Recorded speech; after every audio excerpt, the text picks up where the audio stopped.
What do you do when you get an objection to your product or service like, it's too expensive, I can't afford it, maybe later, I need to think about it, I need to talk to my spouse? Do you get deflated, frustrated, or aggravated? Some people think of objections as insurmountable obstacles, but they are actually opportunities to close more sales. And today, we'll show you how.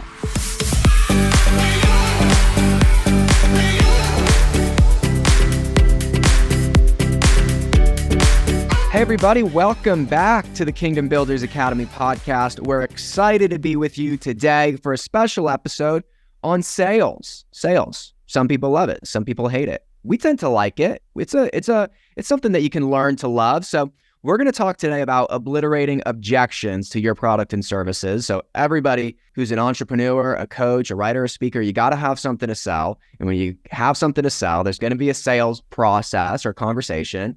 And pretty much every time you have one of those conversations, or at least like most of the time, there's going to be some questions, maybe objections, and we want to talk about the best way to diffuse those, get ahead of those, so that you can close more deals, help more people, and make more sales. So Coach Tam, kick us off on how to obliterate objections to your product or service. Well, I think that first of all, you have to realize if you're new in entrepreneurship, if you're new as a communicator, an influencer, a coach, you are going to have objections. And it's good for you to know right from the beginning that it's nothing to be scared of. Objections are actually a good sign that the person is still interested, because if they weren't giving you an objection, they'd just go, no, I'm not interested. See you. Bye. And so if they're giving you objections, if they're saying things like, well, I'm not sure if I have the time, I want to research this a little bit more, I'd like to talk to my spouse about it, I'm not, do you have any wiggle room on the price? Those kinds of things are actually a good sign that they're still interested. And I'll tell you something, a little secret about objections.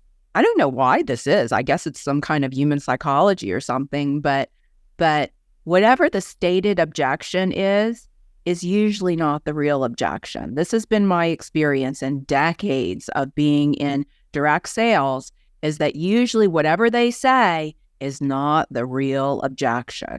And you have to dig a little deeper to get to the real objection. So the real objection, that they might say, well, I can't afford it, or I need to think about it. It's going to take so much time. I'm not sure about this. I've never heard of your company. I've never heard of you. They might say those things.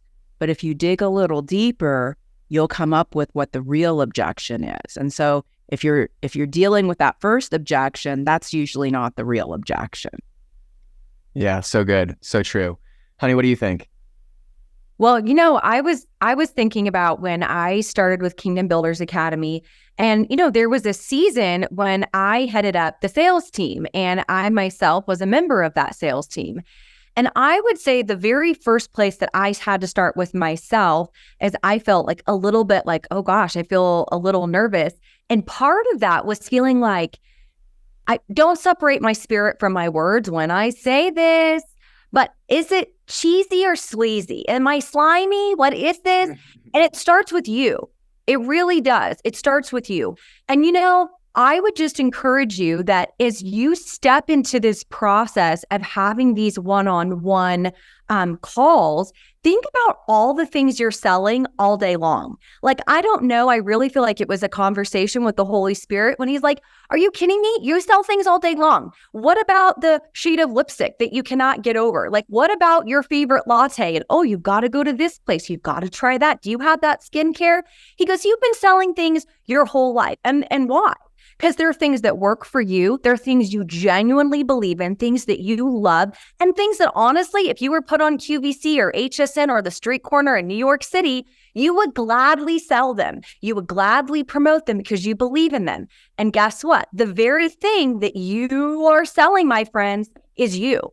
So it's really important that for me, I had to understand, like, do I believe in what it is that I'm providing? So whether you're in the finance space or the relationship space or the health and fitness space, do you genuinely, sincerely, wholeheartedly, without any question, believe that you are serving the greater good for the people that God has called you to bring transformation to? The whole process of sales starts with you. If you go into that call, into that conversation feeling like, I don't know, I mean, you feel insecure and unsure, it bleeds out. And I'll just tell you, anyone can pick up on that. And if you're unsure and insecure and feeling like, oh, am I slimy? Is this weird? They will feel that. So when you get on, and when I started jumping on one-on-one calls, we have probably some friends who are here with us right now. I was just so sold on the inner circle. I had watched so many people who had a dream on a shelf, take it off, dust it off, breathe life into it, find community, lock in with purpose, link their shield of faith with other believers who would champion them on. And so when I got on that call, I didn't feel cheesy, unsure, insecure. I was like, listen, I don't need you to buy this. I don't need you to. I'm here to serve you. I'm here to share this with you. I'm really excited about it. And if it's meant to be, and it's what God's called you to do, then you're going to lean into it. And if not, they're going to pass you by. You don't need to be desperate and, unsure and insecure. Just make sure you wholeheartedly believe in who God has made you to be, and that this is where you're supposed to be and what you're supposed to be doing. So confidence in who you are and what you're selling is where it started for me. Yeah, so good. I love that. I'll tell you, one of the things that is a real blessing to Objections, especially for those of us who are creators and we are creating the product that we're selling, is that very often Objections will surface something that you can add to your product or service that will make it a standout in the marketplace. So for instance, with Kingdom Builders Academy, when we first started, we were showing people how to get on the bestseller list, how to get more speaking engagements, how to get their messaging really tight, where to find clients, how to scale their prices, how to scale their businesses. But we often heard things like, well, I'm not comfortable with technology. I'm just not comfortable with technology. So we went, oh, bingo. We're going to build your website for you. You don't have to worry about that. And we're going to add a tech workshop. We're going to have one-on-one coaches who will work with you to show you exactly what buttons to push, explain it to you so that you can really easily do it. We heard things like, well, I'm not really a good copywriter. No problems. We're going to give you a whole series of emails that are fill in the blank. You just spend 15 minutes filling in the blanks for your product or service, and you can use our emails professionally written by our copywriters, and they are awesome and they get results. We heard things like, well, I don't have a lot of time to do the stuff that you're talking about. Good news for you is that all of our stuff is recorded. You get to do it on your timeline. You can join us live if you're available. If you're not a problem. All our stuff is recorded. And you know what?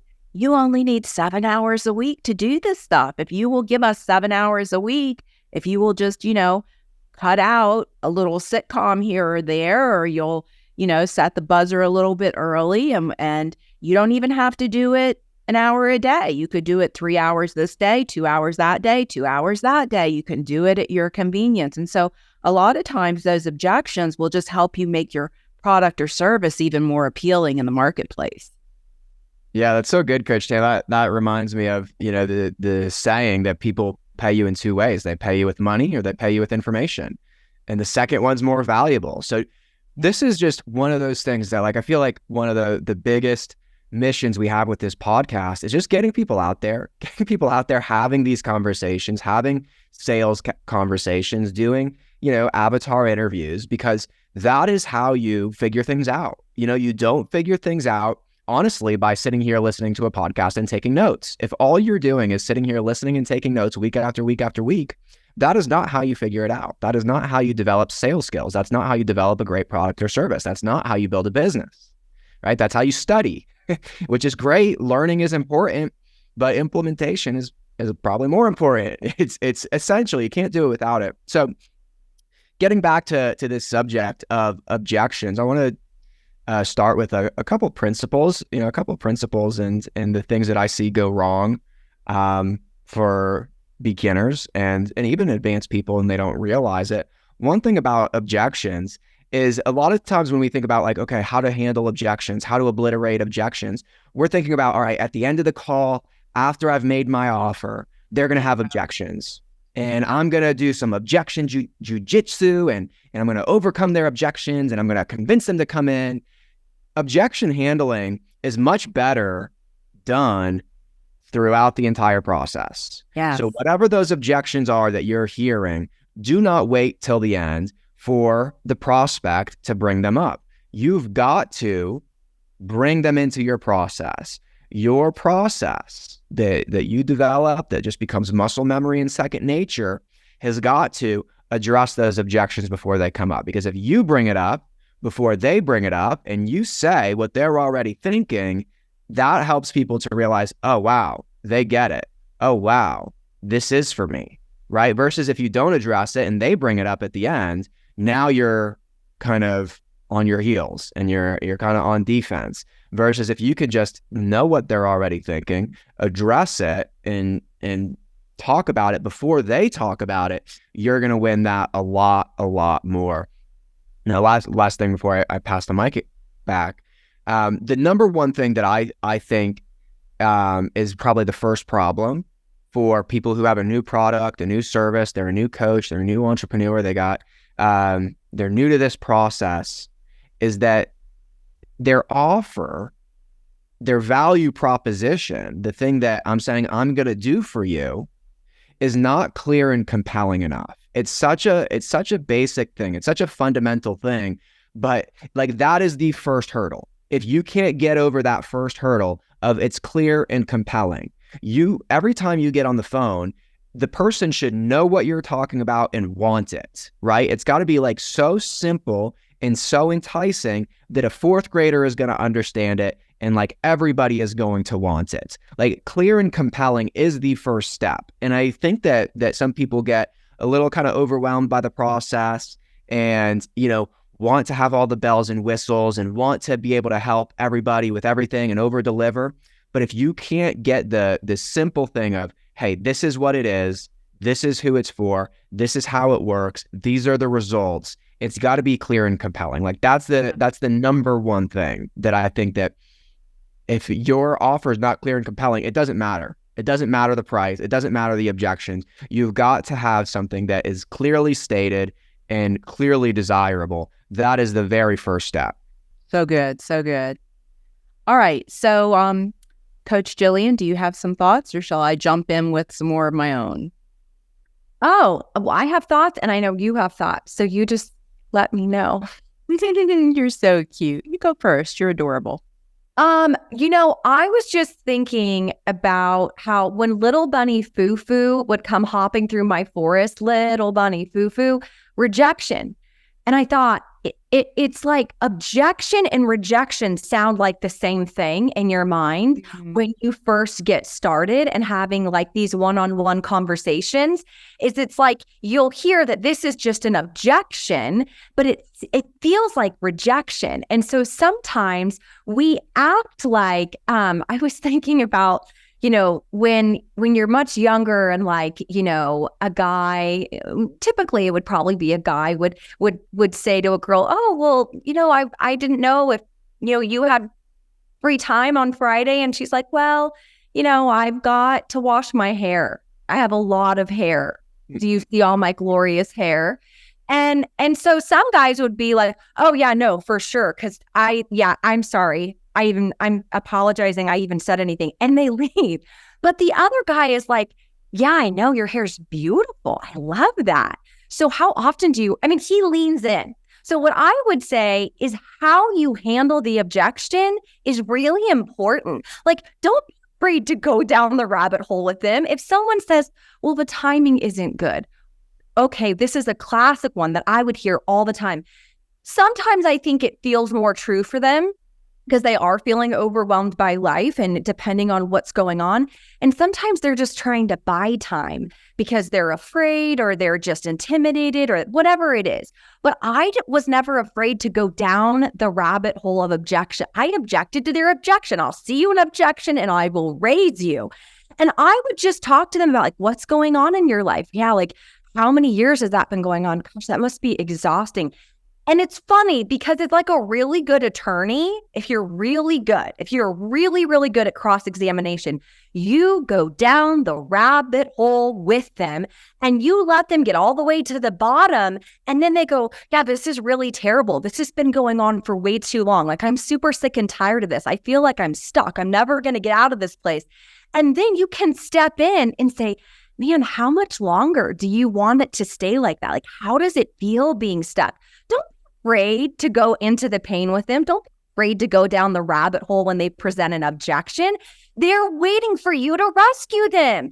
They're waiting for you to say like, oh, come on, you can do it. Like, there is more to be had. Like, this is your opportunity. So I would just say when someone would say that to me and they would offer an objection, I would object with them, but I'd go down the rabbit hole because I feel like it was a cry for help. Like, they're just looking for someone to say, will you champion me? Will you partner with me? Will you spur me on? So I just say when someone offers you an objection, don't take it as rejection, object to it, go down the rabbit hole with them, and then kind of help them realize, ooh, well, now we're both down here together. This is no good. This is no good.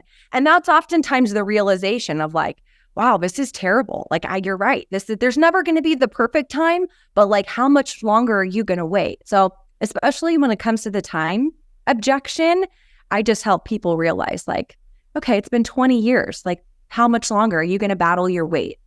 You've been in a bad marriage for the last 10 years. What's going to happen if you wait another 10 years? Like, Right. These are all things. So that's my Good stuff, girl. Good stuff. okay, Coach Sam.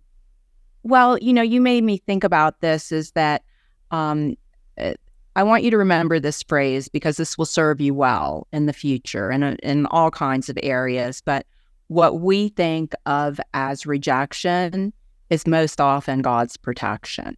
So when, there are some clients, honestly, that you don't want to work with. Like they, if they're really being that difficult in the sales process, they're really not going to be a lot of fun to work with. And one of the most powerful ways of dealing with particularly obnoxious objectors is to just take it away from them and to say, you know what? You sound like you're really not ready to work on this yet. You might have to struggle with this for a while longer till you get to the point where you're really ready to be diligent and do the things that need to be done so that you can overcome this and that you can go to a new level. So, I'm sorry that you're stuck now, but there's going to have to be some shifts in order for you to get unstuck. And it sounds to me like you're really not ready for this program. And then what you will see happen a lot of the time, I'm going to say a good 70-80% of the time, what happens when I do that, do the takeaway, they'll backpedal and they'll start selling you, well, I know it sounds that way, but I really am ready to tackle this problem. And you can shift them out of that state just like that. Another thing that I want to give you, a little gem I want to give you is what I call being a no pressure salesperson, right? So nobody likes pressured sales, right? Like they're forcing something on you and it doesn't feel good. So I don't want any of you to do that. Okay. I don't want any of you to feel like you have to pressure people because you don't have to pressure people. And one of my favorite phrases for this is to just say, when I start getting a bunch of objections, I'll say something like, I'm not here to pressure you into making a bad decision. I'm only here to give you enough information so that you can make a good decision. But you get to make the decision, fair enough? And boy, that just takes all of the tension out of the room. Now they feel like, okay, I'm in control. I'm the one who, and then that opens up the door to talk more about, okay, well, what are some of the things that you're going to have to overcome in order to get into this program and get these results? You know, is it really a time issue? Let's work with that. Let's talk about that. It's like Coach Jillian said about going down the rabbit hole with them, like really helping them to work those things out, because some of them are really honest objections that you need to work with them to help them come to a solution. Most of the time they're not, though. Most of the time objections are just smoke screens. You know, it's like sort of like, I don't even want, they want the thing. They'll even want the thing. They're ready to do the thing. They're ready to give you their credit card. But it's like, you're not even being a good customer if you don't throw out a couple of objections, you know? So let me just throw out a couple of objections so I at least feel like I've done my due diligence and okay, here's my credit card, right? So don't be scared of objections, just learn how to handle them. And I love what Zachary said is like earlier in the conversation, handle them. If you've ever been to any of our training webinars and we're making an offer at the end, you'll see that throughout the entire webinar, I'm answering objections the whole time so that by the time we get to the offer, pretty much all their objections have been answered because we did it during the training. Yeah, I love it. I love it. Well, let's wrap there. I mean, there's so much good stuff packed into this short episode. Next week, we're going to go deeper just into the financial objection. So I love this. Great conversation on sales and objections. Love it. Thank you, honey. Thank you, Coach Tim. We will see you guys back next week on the KBA podcast. Bye, everybody. Yeah.